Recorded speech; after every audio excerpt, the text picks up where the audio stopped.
that I work with specifically, that I've had the honor to work with, is the Indigenous community, people with disabilities, and overarchingly emerging generations, which is why we were intentional about bringing some of these younger voices in the room who are all doing really great things. So I'm going to introduce Ms. Kelly Dennis, who I'm really excited to be is here today, representing the Shinnecock Nation, and she works with as a partnership strategist for a partnership with Native Americans. We're here on Indigenous land, and in order to, something that I've learned that's really valuable, a great space is we can create a land acknowledgement. And she's also going to bless the space with a thank you song, a traditional thank you song, which I'm really grateful for. So thanks, Kelly. It's a good name. Thank you, Zoya.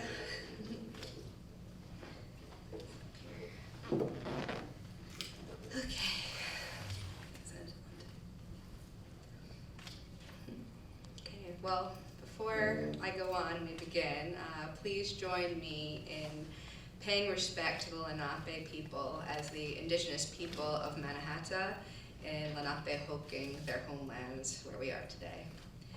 We express our gratitude to the Lenape as the caretakers of these lands and waters, and to their ancestors and elders, past and present, and the wisdom that they have passed on to present and future generations. We extend this respect to all Indigenous peoples here and offer this Indigenous land acknowledgement in the spirit and hope for the continued momentum of the land back movement for all our Indigenous relatives who have been displaced from their lands due to the devastating history of colonization.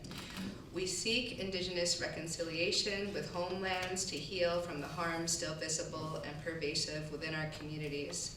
We gather in solidarity for efforts that support rematriation, the liberation of our kin, both human and non-human, and upholding tribal nation sovereignty and self-determination.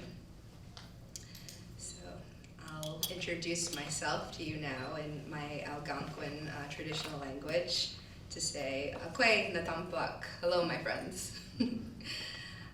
Kelly Natasuis, Kwa Takine Hadonamo Jamose Yang Tanapsag Natasuis, Dennis Nishashayiwank, Shinnecock Kwa Hassanamisco Nipmuc Nichapayiwank, Shinnecock Reservation, Long Island, New York, Natap.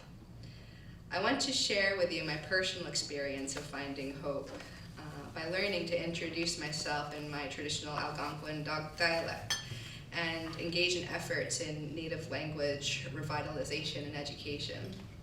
During the pandemic, I was furloughed from my job and began to have intensified feelings of hopelessness, anxiety, and depression. I felt scared and helpless and angry about injustices happening to Black, Indigenous, and people of color, and the immense health disparities in our communities that COVID further exacerbated.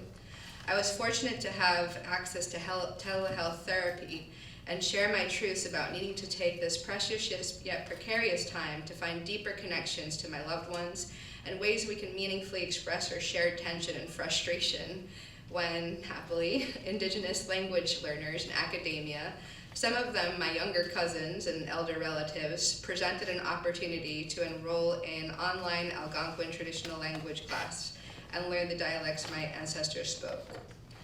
I enrolled never having taken a class in Algonquin or other Indigenous person's language, and found the lessons, conversations, and homework to be very engaging, challenging, humbling, fun, and mindful of our familiar interconnectedness to each other and the land we are on, and why they are called Ronkonkoma, Massachusetts, Shinnecock, and Montauk, and the history behind so many other places and names, and how we feel a strong bond with the water and all living beings when we practice speaking the Algonquin language. In our isolation and quarantine, we shared a virtual but also real connection to cultural heritage that helped me and other Indigenous students to build confidence as we introduce ourselves as our ancestors would have when that was something our parents and grandparents were forbidden from doing not too long ago. Our elders experienced discrimination, marginalization, and violence for attempting to speak in our ancestors' traditional language in boarding schools, and this compounds their generational traumas from colonizations and attempts at eradication, termination, and assimilation.